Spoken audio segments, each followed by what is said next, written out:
Welcome everybody. Welcome to our latest PMF Connect session.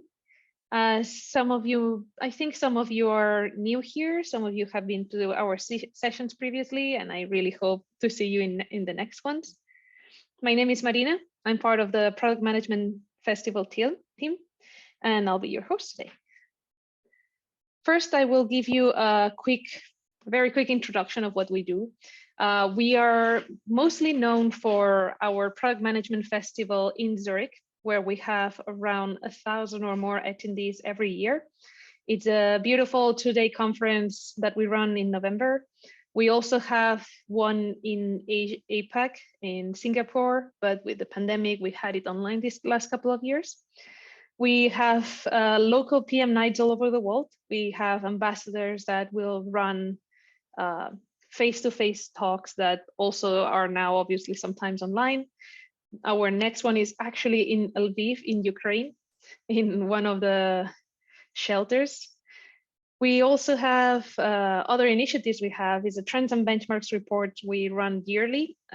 This last year's is actually going to come out very soon, in around a month or so, where we run, we try to see how the product management industry is evolving, gathering data from as many PMs as we can. We have product executive cycles, which are invitation-only debates. Now they're catching on again. And finally, we also have the INSEAD Program Management Executive Program, which is higher level 4-day course with where you will be with very good instructors and in France or San Francisco, depending on the program. And then, just so you know, just another recap, Product Management Festival is run in November this year in Zurich. If anyone wants to join, please feel free to get tickets. There's actually, if you decide to bring your team, there's small discounts, or if anything, just send us an email and we can work it out. And now it's my pleasure to announce Ian Aitchison. I will try. I'm so sorry about the pronunciation on the name. He's the VP of Product of Nexthink, and today he will talk about roadmaps, the coolness of making them smooth and easy to navigate. And I will just give him word. That's great. Thanks, Marina, and hello to everybody. Thanks for joining today. I will first of all share my screen because that's the most important thing, and then I can carry on with today's session. So let's just make sure you guys can all see this okay. Marina, is that coming through all right? I believe so. Good, excellent. Well, thanks for making time, everybody, to join today. My name's Ian Aitchison, as it says there. I'll be talking for the next probably about 45 minutes around, I guess, around the topic of roadmaps, but what you'll actually see, there's a lot more to it than just about roadmaps. Roadmaps are a part of a bigger picture that I describe as we go through this session. Let's just see if I can get my clicker working. There we go, that's working good. So yeah, nice to be with you today. As I said, I'm Ian. I'm VP of Product Management over at Nexthink. So I'm based in the UK, quite often in Lausanne. I noticed we have 1 or 2 attendees from Lausanne today, in Lausanne in Switzerland. And my background is very much leading enterprise product creation from vendors that are selling business to business solutions, particularly around the IT operations space. So my background, Nexthink for digital experience, the leader in digital experience, but I've been at Ivanti, I've been at Landesk, those of you that may have heard of that name, and Touchpaper, and various others through acquisitions as well. And in all cases, leading the creation of new products and innovative products, enterprise to large organizations that then use those products to manage the technology that their employees or their customers use. So that's where I'm coming from. Now, I know as product managers, or with any role related to product management, we all kind of do different jobs. It's different based on the organization you're in. The priorities are different. The way you operate is going to be a bit different. There's no one definitive rule book to how products are managed in software product management. I also know The work we do is often variable and sometimes quite uncertain. So the things I'm going to talk to you about, they may or may not match your experience. They may or may not match the way you work. But what I hope they'll bring is a dimension, some insight, some interesting considerations. Possibly some of this will be absolutely accurate and right on for where you are and what you do. And possibly it'll just be good advice that you can store in your mind and will be useful in future. And look, my clicker's being slow again. Right, let's hope that stays in place. So where I'm coming from, software vendors delivering business to business, multiple product teams. My background is about product teams working, building SaaS platforms that are delivered not only to customers, but to my organization, which has multiple business units. So I'm serving sales and marketing and customer success as much as I'm serving our customers and our prospects and industry analysts and competing. And so if any of those words on there resonate for you, this is where I'm coming from. Not really, my background's not SMB, it's not really B2C, but it's very dynamic. It's very competitive, it's very changeable, it's very innovative. Okay, my little clicker's not going to work at all. So today, this is what we're going to cover off. I've got a little bit of an overview of what I think is the situation with modern product management at the moment, and all of the good things about that, but also then leading into a big warning of where I see a problem, where I've seen that problem cause issues, cause damage to success, and then what we can do about it and why. And there's that link to roadmaps, by the way. So that particularly, yes, there's the spoiler, there's a bit of roadmap in there. But also what I've added, and I hope we have time for this, is a bit about how the operating model to manage in a particular way to successfully deliver, to match expectation and plan while still remaining agile and reactive and able to adjust and remain empowered and inspired too. I mentioned inspired there. Some of you may know this. I'm going to refer to this this book and the Silicon Valley product group's work a few times. It's an example. There are other guidelines, other books, other bodies of content. PMF themselves, I'm sure, offer great advice, very similar. I just use this as one example where the concept of what I call modern product management is often referred to, where product managers are leading and exploring and are innovative. And as the quote says, they're missionaries, not mercenaries, in delivering technology that provides real value and a great experience. So you'll see this a few times. You'll see the name Marty Kagan, you'll see Inspired, or you hear about the Silicon Valley product group. You can replace those with many other of the product management guidelines and frameworks that are there. Many of them talk about the idea of product teams. This is how we work at Nexthink. We have product teams. Previous organizations I've been with, the same thing. Product teams that have possibly 10 or 15 people in total, of which 3 of them are what we call the Triad: the product manager, the technical lead, and the design lead. And they're the authorities on value, technical feasibility, usability. And so each team operates as a unit, and they have their own plan and they make their own decisions and they understand where they're heading. And ideally, we look to empower the team as much as possible to let them innovate and be creative and to work out the right solution, not to receive direction, not to receive a list of what must be done, but to give them the time and space to be creative and to work out fantastic product solutions that delight customers, no matter what they're working on. And of course, the sort of organizations I work with, you have many of those product teams, 10, 20, 30, 40 product teams, often around the world. And a big challenge, of course, is coordinating across those product teams to actually get somewhere. And that's quite a lot of what today's session is about. And when we talk about, again, that phrase I use, modern product management, that idea of a product manager and the product team, they have real big advantages, real big benefits. You may have these in your role already, the organization you work, but by taking that focus, it's pretty clear, and I've seen this time and time again, You get to talk about hypotheses, you get to prove your hypothesis with data. You then get to talk about the viability, not just from a can we build it, but should we build it? Is it technically viable? Is it financially viable? Is there value for our business in doing it? Before we even start, that sort of assessment, working collaboratively, focusing on results, ultimately business results, not focusing on pure output.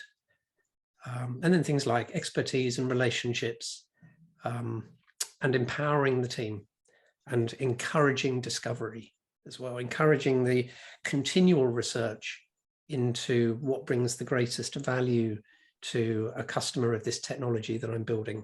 And that's a continual mindset.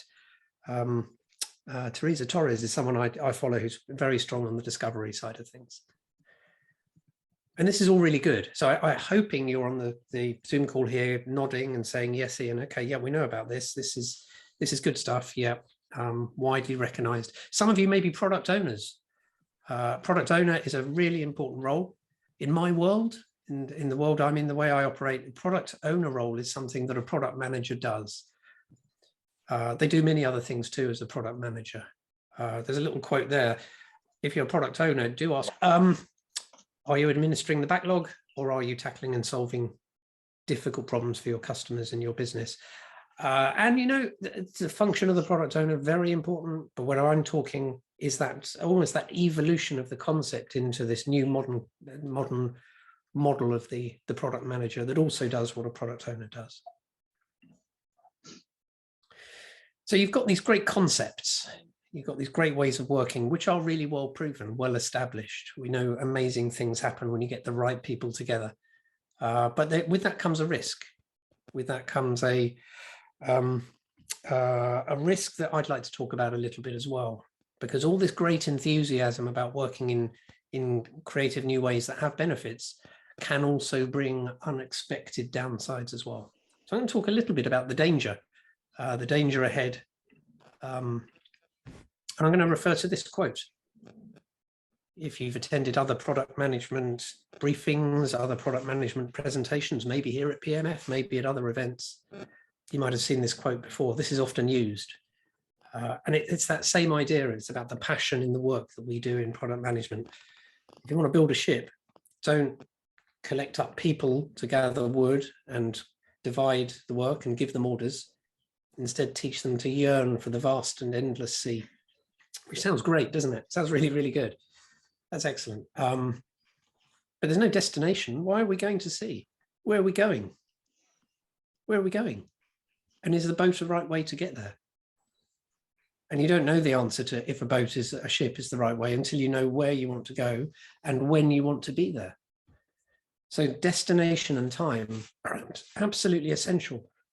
And when you see these things in product management presentations, just ask yourself, yeah, but where are we going and why and when do we need to be there?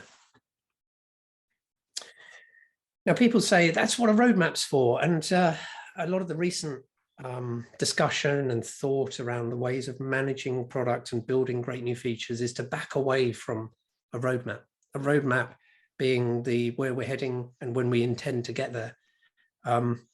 The trouble is, and here's another quote, good old Marty again, put a list of ideas on a document and use the word roadmap, people across the company will interpret those items as commitment. And that's why I have a sound effect, the bad word commitment. You know, there's some very strong views about roadmaps being a bad thing, and it's understandable as well. You can understand why some people react as if there's a really bad smell when you say, we need a roadmap. Because the moment you introduce something that shows, you know, well, here's where we are today, and so in a year's time, you'll have one of these. You'll have this, it'll look like this, it'll be this shape and this color, and it'll do this thing, and that's fact. And we know that's not fact because there's a lot of uncertainty between where we are now, but the audience of that conversation hear commitment and they hear accountability, whereas the people that are involved in creating that future look at that same timeline and they say, well, you know, we're very good at what we're doing now, but we're really, really not confident about what we're going to do in a year's time. We don't have that confidence. And so you end up with this conflict between agility and certainty. between agility and indeed execution. In a way, it's executing to a expectation of certainty, and that's the conflict that can happen as we become increasingly focused on the agility and modern product management. We find roadmaps can be a very dangerous thing. Here's another couple of quotes, the same source for this one as well, I'm afraid, but have a product vision. Ensure each product team has a defined, prioritized set of business objectives. Then empower that product team, yes, to solve business problems the way that they see fit, and see how many of your teams surprise you with their results. Sounds really good, doesn't it? I had a conversation with a sales leader a year or so back, and he said, well, so what's your roadmap? What are you working on? And I said, we're going to surprise you. And he said, well, that's absolutely useless. I cannot successfully hit my sales number or grow this business based on surprise. Surprise is not the way to plan a successful future. And here's where we start to get to the problem with many of the, I guess, downsides to the modern product management model. And again, don't get me wrong, majority of it is fantastic. I didn't put some other quotes in there, so I'm going to skip that one. But what you can get to is a situation where product teams are very, very focused on working out their way forward. You take a product team and they're deciding the next steps. They're given full autonomy. They're given agility above execution. And you hear things like, well, we'll surprise you. We'll tell you when it's ready. And we're not going to let it out until it's just right. We're going to keep working, and it's okay to make mistakes. And we're continually discovering, and we'll keep discovering and adjusting it. And even phrases, this is one that I've heard used, we don't commit because we're agile. We don't commit because we're agile. And again, imagine that salesperson that needs to hit their sales number, which is there to help grow the business, or that customer that's their career is based on having selected your technology to drive their department.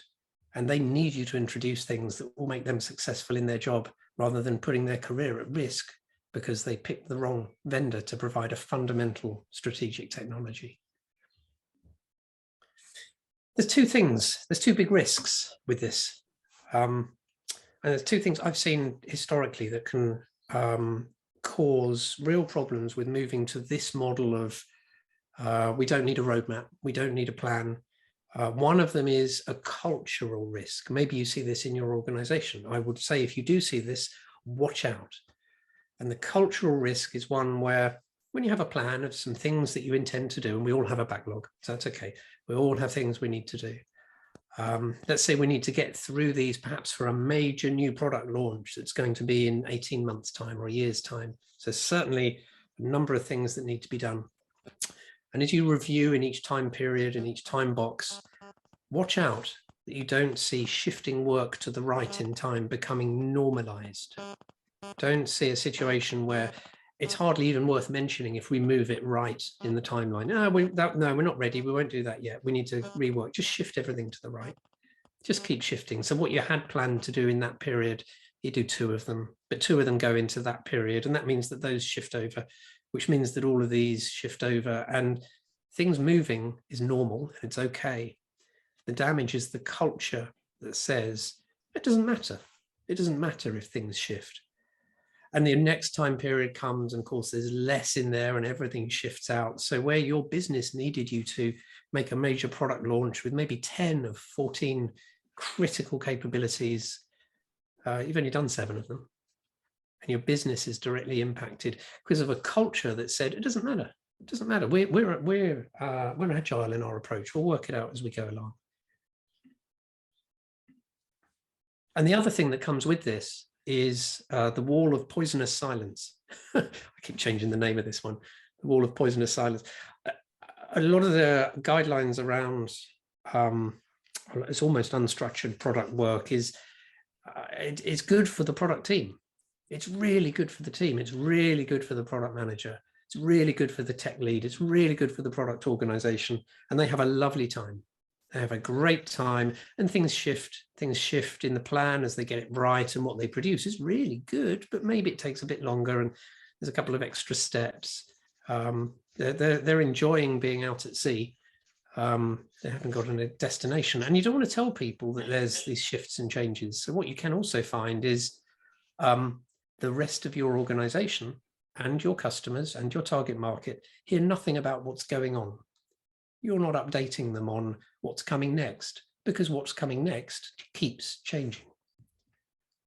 And that's where you end up in a situation where you don't have any form of roadmap, which becomes a competitive disadvantage. If you can't talk about where you're heading and the value to your customers, then your competitors will. They'll talk about where they're heading and the value they're going to bring to their customers, and you'll be silent and you'll suffer. Or you can take the other approach and says, that's okay, we're very agile in our approach and we'll communicate a lot. And everybody says, well, that keeps shifting. Can you come into a meeting with an important customer or an important opportunity and tell us when this is going to be done? And the product manager says, yeah, we're doing a lot of discovery. I can't tell you exactly when, but we'll get it to you when it's right. We'll get it to you. It'll surprise you. And that opportunity or that customer decides they're going to spend their very important money somewhere else. So two bad things, one terrible outcome. The two bad things, the shifting right culture and the wall of silence. That leads to an air gap, a separation between the very happy and actually pretty good, empowered, inspired product teams. In many ways, they're kind of doing the right thing, but what they lack is direction, objective, destination, and time. And by staying inside here, the damage is done, and that damage can be very significant. I mean, it's business level damage. So I would say watch out for those two particularly. And then how do you fix it? So how do you take the advantages, all the good stuff of modern product management and good agility and incremental work and discovery and letting the team be empowered? How do you take all that good stuff and don't break it? You need that. But how do you give direction, time, and destination? Well, a few key points here. So hopefully you're reading ahead, so I don't have to read all of them out. But it's about putting a layer of management around the work that they do. It's about being time-bound, not scope-bound. It's about using the word commit, and it's about using roadmaps. Now, this doesn't stop you doing all of the other good things, but this is what the rest of the business and your customers require you to do to match their expectations and needs, to delight them and to deliver value. So I'm going to talk a little bit about these. Particularly roadmap is one that we need to cover, and that's in the title of this session. As you can tell, it's not just about roadmap, but roadmaps are important. Roadmaps describe what and when. I guess you all know this, right? You're all here at PMF, so I can't be what's that phrase? Teaching grandmothers to suck eggs. Is that a UK only phrase? I don't know. But you know this. You know this. It describes where and when we intend to deliver something, and it manages expectation and demand. I talked about some of the potential negatives there, and often you'll see organizations that say, we don't need a roadmap, we've got a backlog. Backlog's fine. We know what we're doing now, we know what we're doing next, and we just pick the next and we do it, and then it's done. Which is really good. That's really good if you do not have paying customers whose success is linked to you introducing the things that they need. And if it is okay to let them know it's in the backlog without giving a time expectation of when. It is okay if you don't care so much about competitors. You might be in a position where you don't, and that's great. This gets things done, don't get me wrong. But in a certain situation, what it lacks is, as in that little animation, Gromit the dog there in the animation is not even looking up, has no idea where he's heading and why and when. So roadmaps are a tool that you use. They are your advantage. They are your secret ninja weapon. They let you set expectation. They let you communicate resource constraint without having that conversation. You basically show this is all we can do in this time. If you need to do something else, we have to move things because that's all our capacity can deliver. They align everybody about where we're heading. You avoid those situations where a technical lead thinks you're turning right and you think you're turning left. They prove your previous execution ability. I'm a massive fan of using roadmaps, not only to talk about the future, but to remind everybody every single time about your successful past. because that shows success, and all of that gains trust and confidence, which breaks down that air gap that we talked about. And it also lets you control change. It lets you understand and make the right decisions, and other people contribute to making the right decisions around priority and the impact of making a change to a plan. Because changing a plan is something that's always going to happen. Often it's something that's led from the product organization, but more often it's something that comes in externally, and there's nothing wrong with that. Nothing wrong with that, but you will find, if you don't already, in the sort of organizations that I described at the beginning of this session, it's very common for the door or the phone or the email or the chat to ring, and there's support that needs something, or there's your CEO or CPO that needs something, or there's your competitors that have just introduced something which is impacting the sales organization, or something from the engineering organization where they need something changed in the plan, and so on and so on. And managing these changes is what our job is all about. You definitely should not be rejecting change. Change is good, but you have to manage it. And if you have a roadmap, you can manage it in a very clear and simple way. You can let people understand, if we bring this new thing in, okay, it's going to impact the next release, that's clear. What's more important, you can say, so in a year's time, this means there's a high chance that we will not be delivering that major strategic piece that's needed for the business acquisition, that's part of the board agreed strategy. And that's a fundamentally different conversation. And there also you get the point about capacity as well. And people say, well, why can't you do more things at the same time? And you say, well, these are all the people we've got. These are all the people we've got. If you need us to do more things at the same time, then we do more hiring of more people. And that's a fundamentally different conversation. So we're talking a bit about roadmaps. People then sometimes say, but Ian, roadmaps are limiting. They stop and stifle innovation. And I say, nonsense, that's just not true. All a roadmap provides is a description of the areas of focus into the future that we're signing up to focus on. It does not stop us innovating into those areas. Discovery is all about innovation. Creativity, great product teams are amazingly innovative. I work with product teams, and I don't tell them how something is going to work or what it will look like or what it will do. I encourage them to be empowered to make those decisions and to innovate and come back with their creative ways of achieving. I say here, big innovation's hard. Big innovation's hard when you talk about large scale, major new products. That's difficult, and you need the real support from the top down. But medium and small scale innovation comes up from the product teams all the time. And it's a sign of a healthy product culture. Innovathons, creative solutions, plan A, plan B, and crazy plan C that actually turns out to be a competitive differentiator and an unforeseen advantage. And we start to talk about things like product discovery and dual track development. And this is a big part of it, because understanding what we plan to do takes time, enables innovation even before we start writing any code work, even before we start building things. There's a long period of understanding what it is and getting to understand what it is, what's the value, what's the viability, who's the customer, and so on. So where have I got to? Having a sip of coffee, sorry. Where have I got to? So remember, we have this conflict between the traditional assumption of a roadmap being a firm commitment of what we're going to deliver, and confidence, which naturally is very low about things far in the future because we're not working there yet. So we don't have confidence. How do we solve that? I modeled it out a bit this way.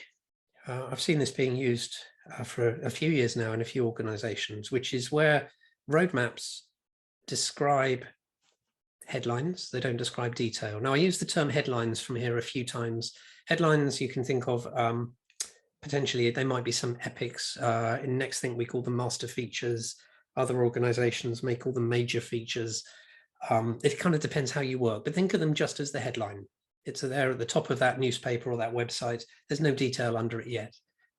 And those headlines, way in the future, have very variable scope. We know we're going to do it, but we don't know what it will look like or how it will work. And as it gets closer to us in time, we get a bit clearer about what it will do and how it will work and what technology we'll use. And a bit closer, it gets even clearer what it will be. And as it starts to get into the near scale, we know pretty much exactly what we're going to do. The one thing that's fundamental to this plan is when it appeared here in the red box, we were saying we have a strong intention to do this. We don't know what it will be. We don't know how it will work, but we're going to try and achieve that headline. So roadmaps might look something like this. I've seen roadmaps used successfully with this very simplified. Think of those as the headlines, the major or master features. I don't know what self-managing elephants are, by the way, but it gives you an idea that you would, yeah, sure, we intend to be working here in the future and we're working here now. But actually, if I add to that what I was just describing, so we wouldn't show this to a customer, but do you remember what I was describing about scope certainty? And you remember what I said about always tell them what you have done. So immediately we're emphasizing the great things we've done. We also are absolutely certain about what we're doing here in this time period, and we're fairly certain about what this will do here. And there's still a lot of uncertainty to work through about the scope over here. And these we've put out here to get feedback from customers and our field organization and our business. They'll comment on them and we'll know if they're good. We're kind of hanging those ones out, like raising a flag to see how many people come and get excited about it or tell you it's a terrible idea. So let me make a couple of points. If you've got a plan, you build confidence and trust from people seeing that you've delivered on that near-term roadmap. Everybody knows the long-term will flex over time. So disclaimers are always an important part of your communication. Everybody knows that. Near-term and confidence and trust means that people understand when you say that it's going to be delivered, it's something, if it's within, say, the next 6 months, very, very high likelihood it will be delivered. So the last little section of this goes into the how. How do we do this? And I could have stopped the presentation here, actually. I was just going to stop with that, why roadmaps are important. I thought, but there's a technique to this. And we're kind of in the product leadership area here, but those of you that are involved in overseeing the progress of multiple pieces of product work across different teams, this will be right on, I hope. Others maybe in individual teams, hopefully this helps you understand how things can roll up in an organization to protect the work you do and give you great coverage and direction. My mouse has stopped working. Hold on, folks. So it's getting exciting now, isn't it? Because you're wondering what my next slide is going to be.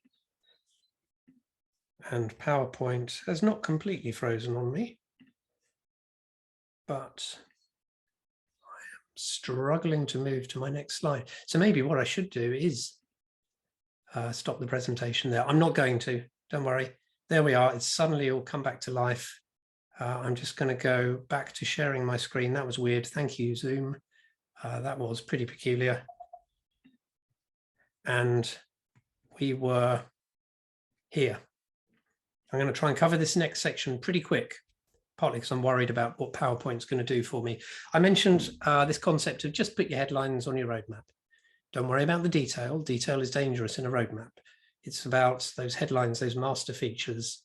And discovery is about filling in from a master feature to all the things that will actually be done. So over time, your features become clear that define the scope.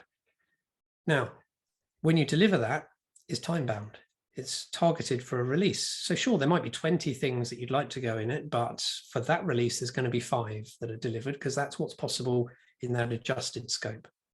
And then you introduce the concept of commit and validated and under consideration. These are statuses. We use them in Nexthink. I've seen other organizations use them as well. Commit is the scary word, commit, and we'll talk a little bit about what that means in just a minute, but that's the one about, yep, we are signed up for this fully. Validated is we understand this. We understand it. We understand we want to do it, and we understand why it's there, what we were trying to achieve. We don't understand all the detail of how yet. And under consideration, way into the future, is potentially not much more than a headline and a document and a product manager working on populating more detail, working with designers, working with UX. Now, I said commit was a dangerous word a few times. Actually, there's been a big shift. And I think this is very right. Even Scrum, that used to encourage people to avoid commitment, made a change in 2020.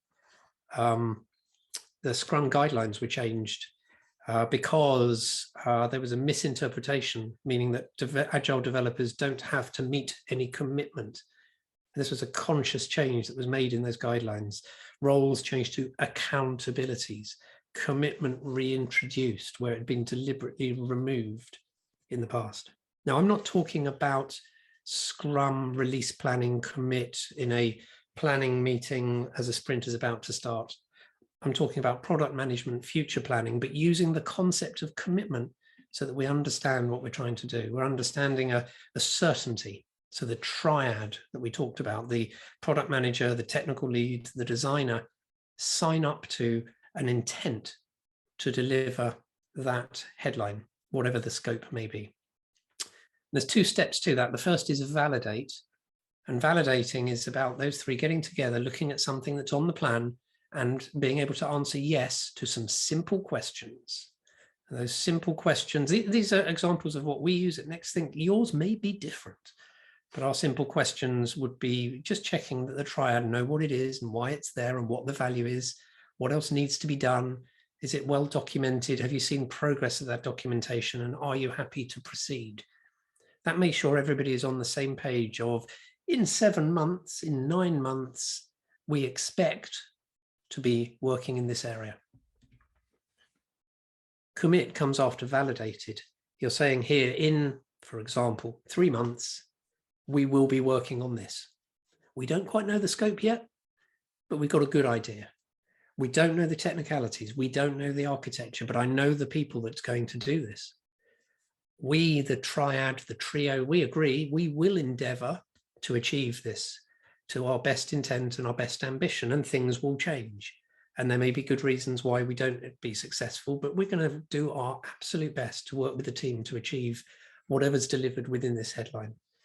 And again, questions, simple questions. I won't read through all of them, but it's along the lines of, do you understand? Do you believe it's something that's achievable? There will be unknowns. Unknowns do not stop you committing to work on something in the future. And it can look a bit like this. Yeah, if it is our timeline again, where we've already shipped our current release and we're working on our current work, whether you're monthly or quarterly or more frequently than monthly, you've got work that's in progress. All of this is probably at a status of commit. We know what it is. Everybody's signed up to do it and we're going to do our best. All of this is moving through discovery, and validation and documentation and prototypes and design and feedback as we work out what that headline really means. And all of this, we need to start looking at it. And if you're a product manager, and if this is today, then I'd say half of your brain and a portion of your work absolutely should be here. And a bit of it too, out here. Because if you get this right, if you focus your time and effort here, you will find that this becomes much easier. If you focus all your time in the green boxes, you will have a train wreck. You will have work coming towards you that's not understood, hasn't been worked out where the value is, the viability, the business need, and you have very, very difficult work in that green phase because you've not been working into the future. And that working into the future, again, using that timeline view, not only includes working headlines clearly through simple statuses over time, and this can be months and months of time that the product manager and the product team are working on them, but also using risks to let people know if it's on track or if you need help. Very simple. Use a risk to say we're working on it, we're on track, we're probably going to achieve our commitment. Or medium risk is we've hit a problem, but we're trying to fix it. Or high risk is this is going to crash, we can't fix it, we need help. And all you need are those clever little meetings that happen on a regular routine basis, checking in on these. The scope changes, but moving things should be consciously uncomfortable, not impossible, but it should not be easy. and it should not be invisible. It should be something that's uncomfortable because you have a plan, you have a direction, you have somewhere you're trying to get to. Now, if you're looking at this going, isn't this a little bit waterfall? And after putting this slide in, I'm not sure I need this at all, actually, because it's definitely not, but it is structure. We are very agile. We are very modern product management with this, but we are also very focused on the time and the destination because that's commercially important. And frankly, the commercial factor is the thing that keeps us in our jobs at that company. So we're not yearning for the sea. We're yearning to go shopping in New York. And I say to the product team, the headline is, let's go shopping in New York. And if they come back and say it's a boat, then great. But if they come back and say it's a plane, that's great too. And if they come back and they say it's a plane, but it will only take 10 people and there won't be any food on that flight, but it'll be there on this date, then I know I can plan around that. And that's when I'll go shopping and I'll bring my own food, and that's okay. Because even missionaries need direction and goals and visible success. So in summary, avoid the separation gap. The way you avoid the separation gap is by using roadmaps to communicate. The way you manage work through roadmaps is by managing statuses. It's just regular check-ins. It's using the same language. It's everybody understanding how things are progressed. And that moves you away from that conflict between agility and certainty. Don't be too unstructured. It can damage your business. Do have a clear intent to be successful in achieving things, and use roadmaps as a tool to help you and to help you communicate, because that communication and then delivering on your roadmap builds trust and confidence, which you need.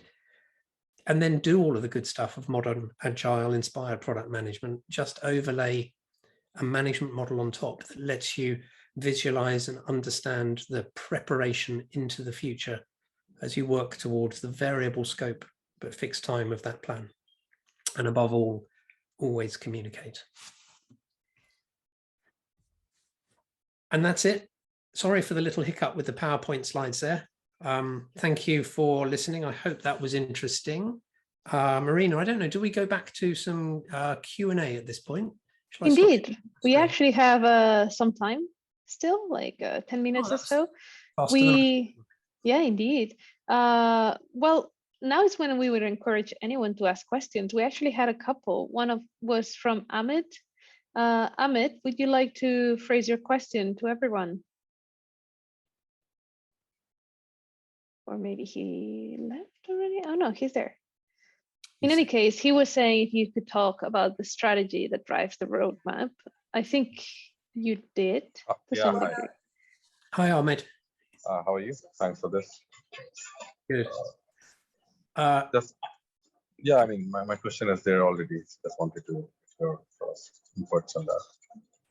Yeah, and it's a really important point. And what I have not covered in this is the relationship between vision and strategy and planning. I don't know if you saw, I had a slide with like a triangle, and you had all the different pieces all the way up there, and right at the top you have strategy, both product and business strategy. I didn't cover it in this one. It's a fundamental part of it, because if you think of the example of going shopping in New York, well, our strategy is what's educating us in why there's any value in doing that in the first place. So it's a very important part. It's not something I cover in this session. If you can't make a connection between the end of your roadmap and your strategy and vision, the outcome you're trying to achieve for the business, then you do have a problem. You have a problem there. You should be able to make that connection. But it would be another session to dig into that. That's a very good point. Then we had another one from, hold on, Gavrilova. Would you like to ask the question aloud, please?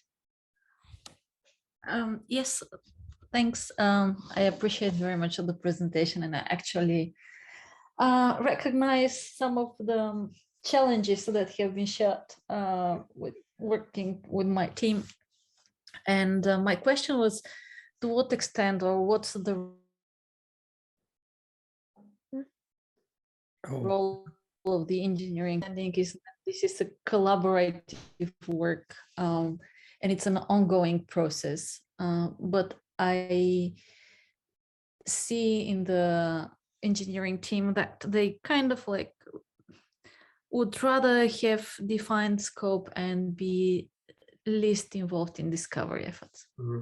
Interesting. And we did lose your audio for just a minute there, but I got also from the question you're focusing in on how an engineering team gets involved in discovery, how closely the team themselves.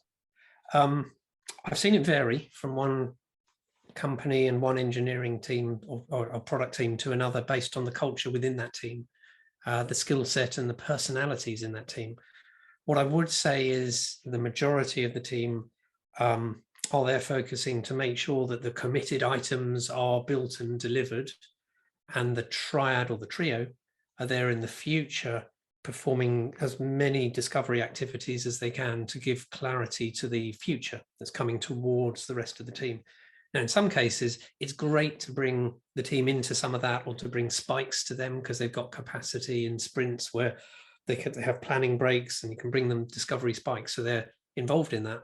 But the priority is not to distract them away from the very important stuff of the building. You remember that diagram with the long discovery arc and then the building circle at the end? You can't break the building circle, but you won't have a successful building circle without the arc. And it's the trio or the triad that make the arc work. And that's the product manager, technical lead, and UX designer. Yes, absolutely. Yes. Okay, thanks. Excuse me, I had almost the same question. So you are saying that actually it's normal when developers team are not participating so much in discovery, even if as an impact team now we are supposed to all participate, as understood in all this, to be more innovative and to like as a team. Yeah, I think again it's going to vary. So I don't know your industry or your business or the individuals in your team.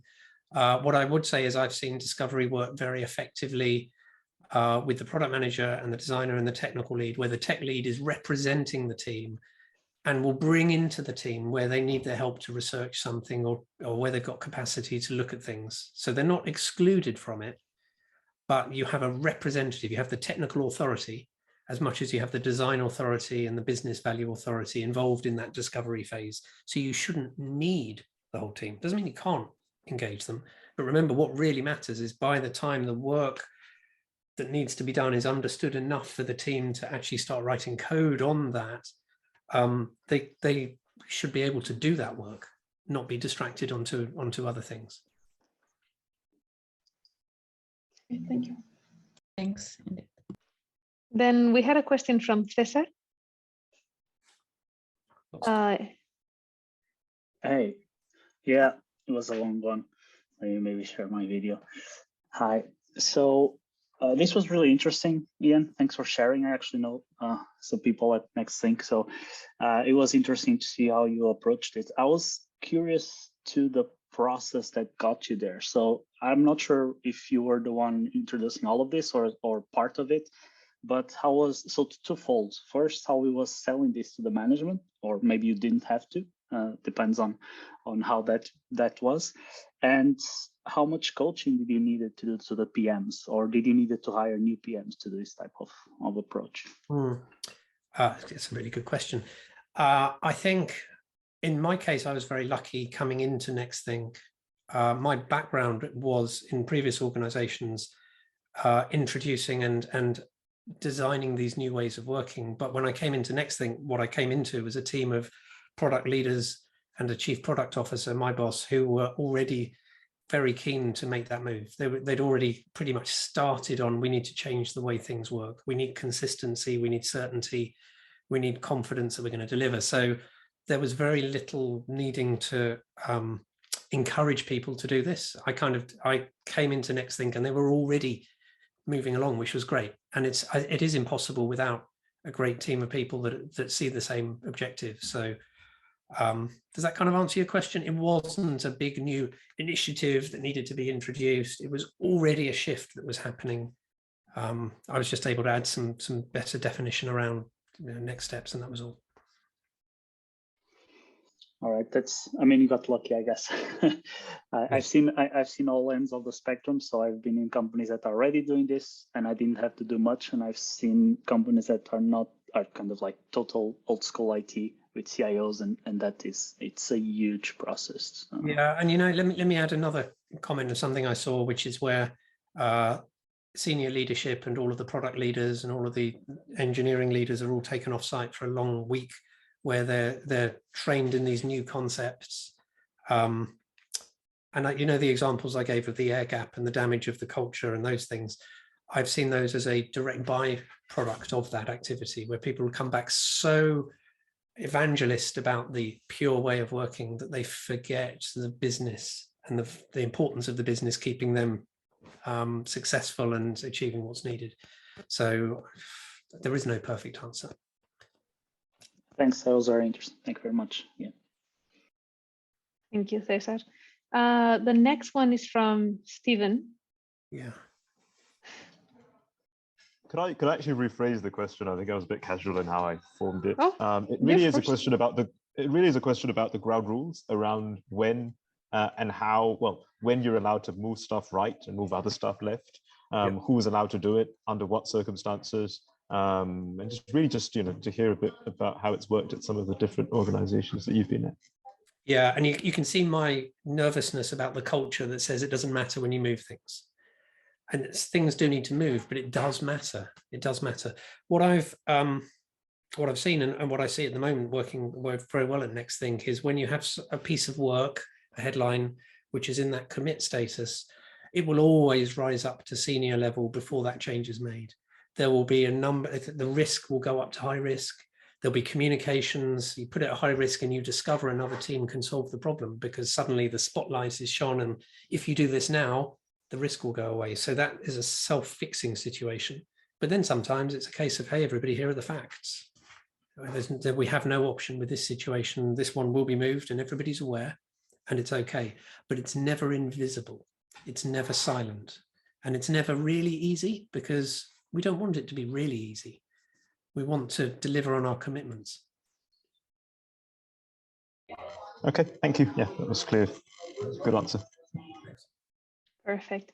I will have to just allow one more question because we're running a little bit out of time. I think it's going to be Denise. Hello, Denise. Oh, his mic is not working. So I'll phrase it for him. He says, you mentioned the importance of what you call the triad. Is it 3 specific persons or it could be a group of people? What would be your recommendation on this? It's 3 specific people.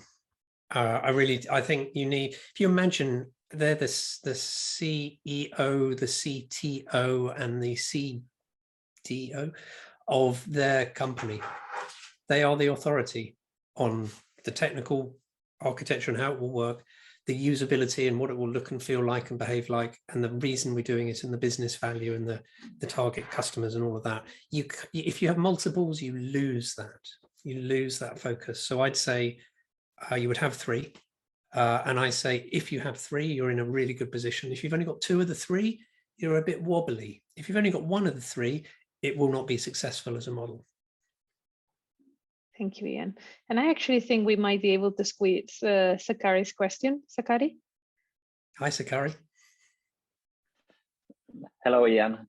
Hi. Thank you for a really great presentation. I just wanted to ask, like when it comes to these 3 different legs of the triad or the PPL triad, how there might be some conflicting interest between the 3. So how do you make sure that people enjoy their work and they stay motivated with their work? Yeah, and I think if we like a slightly older product model, you would definitely encounter that situation where a technical lead has different priorities, has different focus. The idea of this model is the 3 together are trying to achieve the same outcome. It's their plan, if you like, it's their roadmap within their product team. It's theirs. It's not one or the others. Their success is on building and delivering on that plan together. And the fundamental concept is about them working together collaboratively without, conflict is good, healthy conflict, but without negative conflict. trust in each other. And I say this a lot internally. If the tech lead says it must be this way, then it must be technically that way. And if the designer says it must look like this, it must. It's not right for the product manager to say, no, I think you're wrong. Or for the designer to say to the tech lead, no, I use a different architecture. You have to trust each other to achieve mutual success.